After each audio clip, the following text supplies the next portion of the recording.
আজকে আমি বানাবো ট্যাংরা মাছের ঝাল। আমি দেখুন ট্যাংরা মাছটাকে ভালো করে ধুয়ে তাতে নুন আর হলুদ মাখিয়ে রেখে দিয়েছি। ফোড়নে আমি 5 ফোড়ন নিয়েছি, একটা শুকনো লঙ্কা, একটা তেজপাতা, টমেটো আর 2টো কাঁচা লঙ্কা। আর শুকনো মশলায় হলুদ গুঁড়ো আর কাশ্মীরি লঙ্কা গুঁড়ো। এই পেস্টটায় আমি 1 চামচ হলুদ সর্ষে, 1 চামচ কালো সর্ষে, হাফ চামচ পোস্ত, 2টো কাঁচা লঙ্কা আর অল্প নুন দিয়ে এটাকে আমি বেটে নিয়েছি মিক্সিতে। কড়াকে আমি গরম করে এতে সরষের তেল দিয়ে দিলাম। প্রথমে আমি মাছগুলোকে ভেজে নেব। সরষের তেলটা গরম হবার অপেক্ষা করব। তেলটা গরম হয়ে গেছে, এই সময় আমি মাছগুলো ধীরে ধীরে ছেড়ে দেব।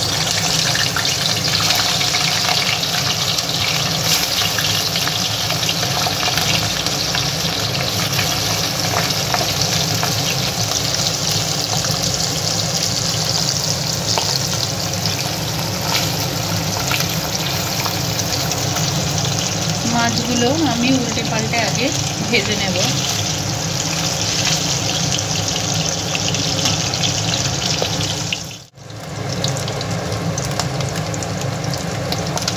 এরকম দেখুন, এরকম হালকা ভাজা ভাজা অবস্থায় আমি এগুলোকে তুলে নেব।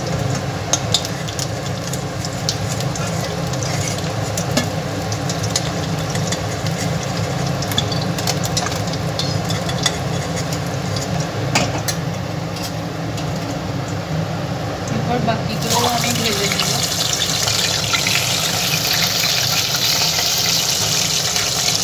দেখুন ট্যাংরা মাছগুলোকে সব আমি তেলে ভেজে নিলাম ভালোভাবে।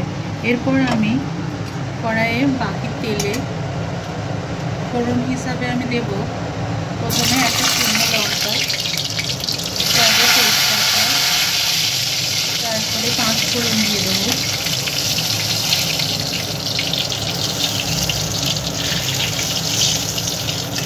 তারপরে একটু ভেজে নিয়ে ফোড়নটা হয়ে গেলে ওই তেলের উপরই একটা টমেটো কুচি করে দিয়ে দেবো। এবার টমেটোটা একটু সিদ্ধ হয়ে গেলে তারপরে আমি সর্ষে পোস্ত বাটাটা দিয়ে দেবো। এতে তেলেতে টমেটোটা একদম গলে গেছে, এই সময় আমি ওই সর্ষে পোস্ত, তাতে নুনটাও আমি দিয়ে দিয়েছিলাম, ওই ঝোলটা আমি একটা দিয়ে দেবো।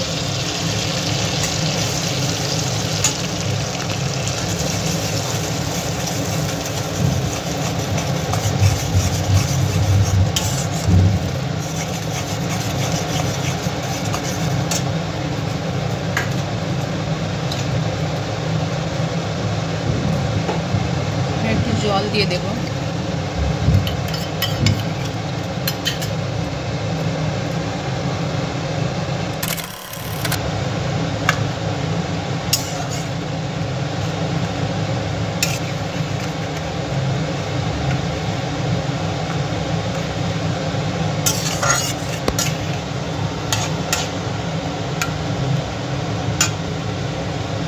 একটু ফুটে এলে তারপরে আমি শুকনো মশলাগুলো এতে দিয়ে দেব।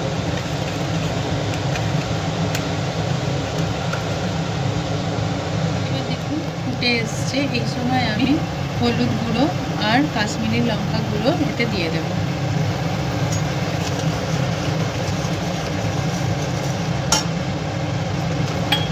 এই অবস্থায় মাছগুলো আমি ছেড়ে দেবো এতে। আর কাঁচা লঙ্কা দুটোও দিয়ে দেব। এবার গ্যাসটাকে স্লো করে কিছুক্ষণের জন্য এতে মাছটা সিদ্ধ হতে দেব। এখন আমার গ্রেভিটা হয়ে এসছে, মাছগুলোও আমার সিদ্ধ হয়ে গেছে, আর এটা দেখুন তেলটাও ছাড়তে লেগেছে। এই সময় আমি কিছুটা তেল উপরে ছড়িয়ে দেব।